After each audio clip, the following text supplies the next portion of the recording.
जय माता दी दोस्ती। माता रानी आपके सभी कष्टों को समाप्त करेंगे। आपकी झोली खुशियों से सदैव भरी रहे। दोस्तों, नवरात्रि का महापर्व 9 देवी अर्थात 9 कन्याओं को समर्पित करेंगे। कन्या पूजन करने से हमारी समस्त पीड़ा दूर होगी। तुम दर्द दूर होते हैं, हर कष्ट दूर होते हैं। गृह क्लेश हमारे जीवन से हमेशा के लिए दूर हो जाते हैं। यहाँ तक कि पितृ दोष, राहु दोष, मंगल दोष, काल सर्प दोष, मात्र कन्या पूजन से शनि से पीड़ित व्यक्ति को राहत मिलती है, सुकून मिलता है, घर में खुशियां आती है तथा अकाल मृत्यु घर में कभी नहीं। दोस्तों, मैं आपको बता दें, इस बार माता रानी हाथी की सवारी पर पृथ्वी और भक्तों के कष्टों को दूर करे। जब जब माता रानी हाथी पर सवार होकर आती है तब तक धरती पर स्कूल खेलते हैं और वर्षा होती है तथा हरियाली की उत्पत्ति होती है और जीवन सुगम हो जाता है। किसान के घर में साक्षात मां जगदम्बा जगत मां का आगमन होता है। दोस्तों, इस बार के नवरात्रि बहुत ही शुभ और मंगलकारी माने जा रहे हैं।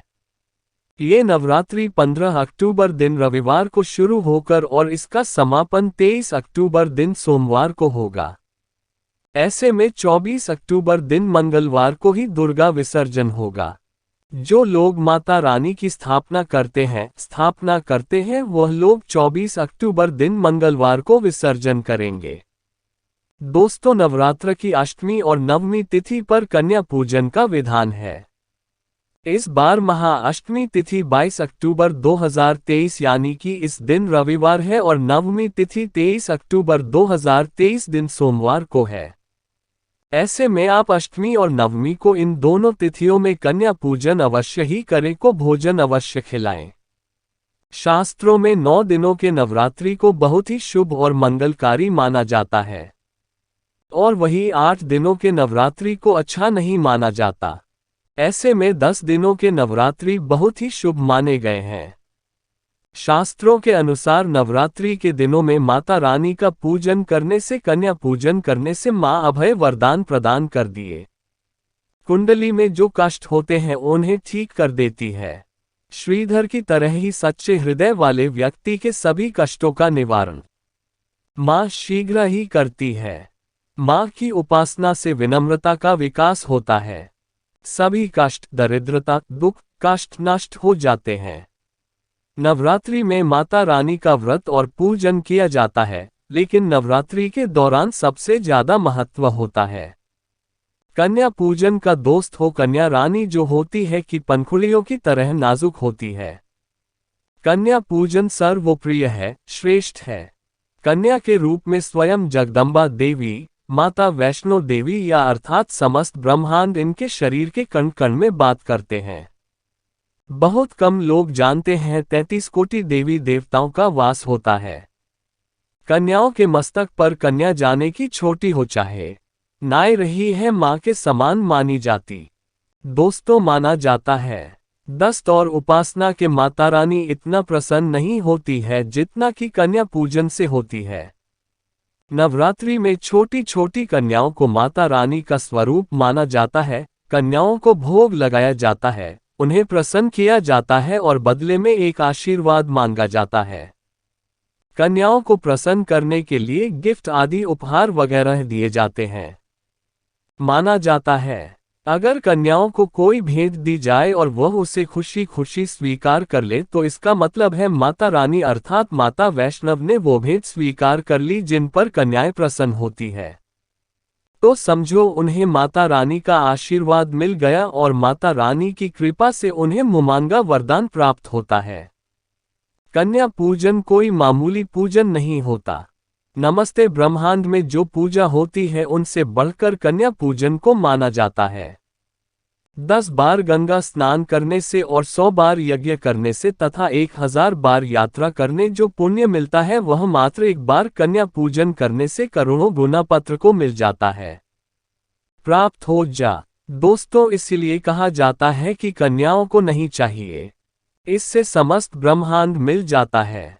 कन्याओं की जितनी सेवा की जाए कम ही होती है। कन्या ये कोई मामूली नहीं होती। कन्या के रूप में स्वयं उनके मस्तक पर विराजमान होकर स्वयं देवी चलकर आपके घर तक आती है। नवरात्रि में 2 साल से लेकर 10 साल तक की कन्या का पूजन होना चाहिए।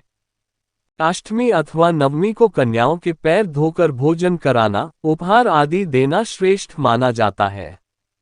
दुर्लभ माना जाता है, ऐसा मौका कभी हाथों से नहीं जाने देना चाहिए। इस दिन जितना ज्यादा हो सके कन्याओं को हाथ पकड़कर पैर पकड़कर अपने घर तक लेकर आए। दोस्तों, वीडियो में आगे बढ़ने से पहले आप अपनी राशि भी कम में तो आपने जरूर डाल दीजिएगा। यदि हमारे पास कोई उपाय होगा तो वह आकर हम आपके कमेंट के रिप्लाई में बता देंगे। कोई भी राशि के अनुसार अगर उपाय करता है तो माता वैष्णव बड़ी प्रसन्न होती है और ऐश्वर्य धन प्रदान करती है, मालामाल बना देती है। इसीलिए राशि कमेंट में जरूर छोड़ें और हाँ, माता को एक लायक जरूर करें, लायक करने में कंजूसी ना करें। दोस्तों, कैसे करें कन्याओं का स्वागत? कन्या जब आपके घर आए तब सभी के पैरों को दूध और पानी से उनके पैरों को बुलाना चाहिए। खासकर मर्दों को कन्याओं के पर आवश्यक होने चाहिए, इससे मियां वैष्णव प्रसन्न होती है। दोस्तों, फिर उसके बाद कन्याओं को किसी साफ जगह पर जमीन पर कपड़ा बिछाकर बैठाना चाहिए। उनके माथे पर अक्षत, फूल और कुमकुम लगाना चाहिए। फिर उसके बाद भोजन ग्रहण करवाना चाहिए। लेकिन हमेशा याद रहे, कन्याओं की थाली में 3 पूरियां कभी ना रखें। इससे शुभ नहीं हो रहा। शुभ माना जाता है 3 पूरियां तथा 3 रोटियां मरने वाले व्यक्ति के लिए निकाली जाती है और जेल में कैदियों के लिए दी जाती है। ऐसे में कन्याओं को उनकी थाली में 3 पूरी कभी ना दे, लेकिन 1-2 करके पूरियां दे सकते हैं। इससे 3 संख्या बढ़ जाती है और दोष भी नहीं लगता। दोस्तों, कन्याओं को खाना खिलाने के बाद अंतिम में कन्याओं के सिर पर लाल चुनरी ओढ़ाना चाहिए और भोजन में आपको खीर, पूरी, हलवा, चना तथा आलू की सब्जी, छोले वगैरह की सब्जी खिलानी चाहिए। पनीर आदि भी खिलाया जा सकता है। वैसे माता रानी का प्रिय भोजन खीर, हलवा, पूरी और छोले आदि ही है, लेकिन भूल से भी लहसुन और प्याज का इस्तेमाल कभी ना करें, अन्यथा अनर्थ हो जाएगा। अक्सर कई लोग कन्याओं को कुरकुरे का पैकेट, चिप्स वगैरह का पैकेट खेलते हैं, जो कि घोर अनर्थ माना जाता है, क्योंकि इसमें लहसुन प्याज का इस्तेमाल होता है, जिसके कारण आपका व्रत खंडित हो सकता है। माँ दुर्गा क्रोधित हो सकती है। जहां आपने 9 दिनों तक लहसुन प्याज का परहेज किया, लेकिन आपकी एक गलती पूरे व्रत को खंडित कर सकती है। इतना भी नादान नहीं बनना चाहिए कि माता रानी रुष्ट हो जाए और कन्याओं को भी अशुद्ध होना पड़े। कन्याओं को डब्बाबंद कोई भी ऐसी चीज ना खिलाए जिसमें लहसुन प्याज होता है। कई चीज तो ऐसी होती है मार्केट में जिसके अंदर लहसुन प्याज का इस्तेमाल होता है।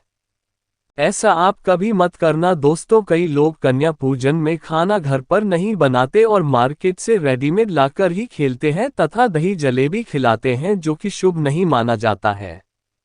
दोस्तों, ऐसा खाना वो लोग खिलाते हैं जिनके घर में मान लीजिए कोई दुर्घटना आदि हो गई है या घर में कोई बीमार है या कोई मुसीबत है, तब वो ऐसा करते हैं। लेकिन अगर आप स्वस्थ हैं, आपको कोई पीड़ा नहीं है, तो ऐसा भूलकर भी नहीं करना चाहिए। माता रानी दही जलेबी नहीं, आपके हाथों का बना भोजन खाना चाहती है, आपका प्यार चाहती है। फिर चाहे आप घर में एक ही पूरी क्यों ना बनाएं माता के लिए, पर आप स्वयं ही अपने हाथों से माता रानी को भोजन खिलाएं। देखिए, भले ही आप दही जलेबी खिला सकते हैं, परंतु माता को घर का बना हुआ शुद्ध भोजन ही अति प्रिय है। खासकर नवरात्रों के दौरान घर में पक्का खाना अवश्य बनाना चाहिए। माता रानी बहुत प्रसन्न होती। घर का बना पक्का खाना ही कन्याओं को खिलाना चाहिए। हमेशा याद रखें, कन्याओं को प्लास्टिक के बने दोने में खाना नहीं खिलाना चाहिए। ऐसे बर्तन पूजा पाठ के लिए शुरू नहीं अशुभ होते हैं, क्योंकि प्लास्टिक के ज्यादातर बर्तन जो होते हैं जानवरों की हड्डियों द्वारा बनाए जाते हैं, इसीलिए ऐसा पाप मत करना। कन्याओं को हमेशा स्टील के बर्तन या पत्तों से बने बर्तनों में ही भोजन करना बहुत ही शुभ माना गया है। अगर पेड़ के पत्ते में भोजन कराते हैं तो माता अभय वरदान प्रदान करती है। दोस्तों, एक और बात हम आपको बताने वाले हैं कि यदि नवरात्रों के समाप्त होने के बाद यदि बीच में कन्या पूजन में शुक्रवार का दिन पड़ जाए तो कन्याओं को कोई भी खट्टी चीज नहीं खिलाना चाहिए, क्योंकि शुक्रवार का दिन माता संतोषी को समर्पित होता है और माता संतोषी नवरात्रों के दिनों में सक्रिय अवस्था में होती है, यानी वो भी 9 देवियों के साथ में आपके घर में आती है। इसीलिए कन्याओं को भूलकर भी शुक्रवार का दिन अगर पड़ जाए तो खट्टी चीज घर में नहीं बनाना चाहिए और कन्याओं को भी खट्टी चीज नहीं खिलाना चाहिए। घोर पाप लगेगा, आपका किया कराया सब बर्बाद हो सकता है। खट्टी चीजों से माता संतोषी रूठ हो सकती है, जुड़ सकती है, आपको श्राप दे सकती है। इसीलिए नादान ना बने। दोस्तों को भोजन कराने के बाद कन्याओं की थाली में एक लौंग जरूर रखना चाहिए, क्योंकि लौंग देवी शक्ति तथा दुर्गा माँ को बहुत प्रिय है। लौंग माता शक्ति का प्रतीक होती है। लौंग में नवदुर्गा का वास होता है। इन 9 दिनों में माता रानी को लौंग का बोर्ड ही लगाया जाता है, तो खाना खाने के बाद कन्याओं को लौंग अवश्य अर्पित करें।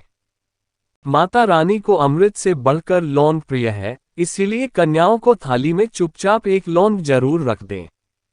आपका भाग्य चमक जाएगा। माता लक्ष्मी आपके जीवन में धन की कोई भी कमी नहीं होने देंगे। दोस्तों, आपको बता दें कन्याओं को उपहार में क्या दें। कन्याओं को खुश करने के लिए उनकी थाली में दक्षिणा डालें, ताकि आपके घर में संपन्नता बनी रहे तथा धन की कोई भी कमी ना हो। कन्या जब आपके घर से खुशी खुशी धन लेकर जाती है तो वह भी आपको खुशी खुशी कई गुना आपको धन प्रदान करती है। इस समय कंजूसी मत करना। खुशी खुशी करने वालों को धन अवश्य देना है। कन्याओं को कोई सुंदर गिफ्ट दे सकते हैं। शास्त्रों में बताया जाता है कि कन्या जितना खुश होती है, माता रानी उतना ही जल्द फल की प्राप्ति प्रदान करती है। ऐसे में आप कन्याओं को चॉकलेट बॉक्स से सकते हैं तथा खूबसूरत कपड़े दे सकते हैं। याद रहे, काले कपड़े ना दे और स्टील के बर्तन भी गिफ्ट के तौर पर दे सकते हैं। याद रहे कि कन्याओं को लोहे का कोई भी सवाल नहीं देना चाहिए, नहीं तो राहु केतु का प्रभाव आपके जीवन में प्रवेश कर जाएगा। राहु काल तथा राहु दोष आपको लग जाएगा, आप बर्बाद नहीं हो सकते हैं। दोस्तों, जब कन्या अपने घर के लिए प्रस्थान करे तो उनके चरण जरूर छू लें और अपने मन में अपनी प्रार्थना को पूरा करें। मांगी हुई मुराद माता रानी अवश्य ही पूरी करती है। सच्चे दिल का मतलब होता है मन में कोई भी लालच ना हो, और अगर वो लालच माता को पाने के लिए बन जाए तो उसे बोलते हैं सच्ची श्रद्धा और सच्ची भक्ति। ऐसी भक्ति के आगे स्वयं 33 कोटि देवी देवता आपको नमस्कार करते हैं। दोस्तों, नवरात्रों के दिनों में अगर मिल जाए आपको ये संकेत तो समझो माँ दुर्गा आपके घर में आ चुकी हैं। ये संकेत बताते हैं माँ दुर्गा का आशीर्वाद आपको प्राप्त होने वाला है। तो आइए शुरू करते हैं। दोस्तों, पहला संकेत, जब आप कलश स्थापना करते हैं तो जड़ से निकली हरियाली बहुत ही शुभ मानी गई है। कहा जाता है कि जड़ से निकली हरियाली हमारे भविष्य में होने वाले अच्छे और बुरे होने का संकेत देती है। ये सभी बातें हमारे आने वाले साल का भविष्य बताती हैं। यदि आपने जॉब हुए हैं और वो किसी कारणवश नहीं हो पाए हैं तो ये संकेत बड़ा ही मनहूस माना गया है। कहा जाता है कि नवरात्रों में जो अगर सूख जाते हैं या बढ़ते नहीं हैं तो आपको समझ लेना चाहिए कि ये साल आपका खराब होने वाला है तथा घर में कोई बीमारी आने वाली है, या दिन दुगनी रात चौगुनी आपकी कम होने वाली है या घटने वाली है। दोस्तों, ये धन हानि का संकेत माना गया है, क्योंकि आपने कोई ना कोई गलती ऐसी कर दी होगी जिसके कारण माता रानी नाराज हो गई है। इसीलिए माता से आप क्षमा अवश्य मांग ले। माँ अपने भक्तों को अवश्य माफ करती है। एक माँ ही होती है जो अपने बेटे को, अपने लाल को हर गलती पर माफ करती है। लेकिन ऐसा बेटा किस काम का जो माँ से माफी ना मांगे। इसीलिए माता रानी से अपनी गलती की मांग अवश्य। वैष्णव अपने भक्तों को कभी निराश ही नहीं करती, बल्कि उन्हें धन धान्य से और खुशियों से परिपूर्ण बना देती है। और दोस्तों, यदि जो हरे भरे हो जाते हैं तो ये शुभ संकेत होता है। इससे आने वाले समय में आपको बहुत ज्यादा ही ठंड लाभ होगा। माना जाता है कि 1 रुपया का सिक्का या चांदी का कोई भी सिक्का चौक के बीचों बीच में अगर मिट्टी में दबा दिया जाए तो घर में सुख समृद्धि आती है। माता लक्ष्मी दौड़ी दौड़ी चली आती है, जो के अंदर हमेशा 1 रुपया का सिक्का अवश्य डालना चाहिए। जड़ को खाली नहीं रखना चाहिए, उसमें धन वगैरह अवश्य डालना चाहिए। इससे माता का आशीर्वाद सदैव परिवार पर बना रहता है और जीवन में कोई भी संकट नहीं आता। खाली जो मतलब धन भी खाली, खुशियां भी खाली ही मिलेंगी।